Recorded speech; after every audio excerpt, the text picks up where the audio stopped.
સુરતમાં કાયદા અને વ્યવસ્થાની સ્થિતિ સરેઆમ નિષ્ફળ ગઈ હોય તે રીતે માસૂમો સાથેના અત્યાચારો એક બાદ એક સામે આવી રહ્યા છે।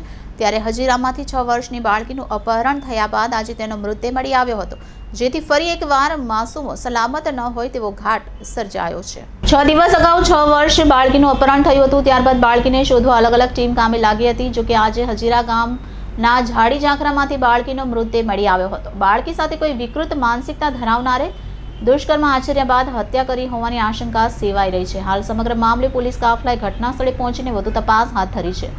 पुलिसे कह્યું બાળકીનો મૃતદેહ મળતા તાત્કાલિક તેને પીએમ માટે હોસ્પિટલ ખસેડવામાં આવ્યું છે। બીજી તરફ પોલીસની અલગ અલગ ટીમ દ્વારા તપાસ હાથ ધરવામાં આવી રહી છે।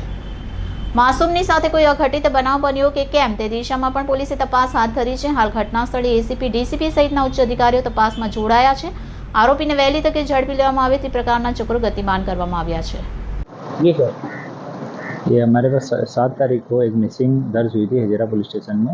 एक बच्ची है, वहाँ से एएमएनएस के पीछे जहाँ पे वर्कर रहते हैं वहाँ से एक 6 साल की बच्ची है, वो मिसिंग है।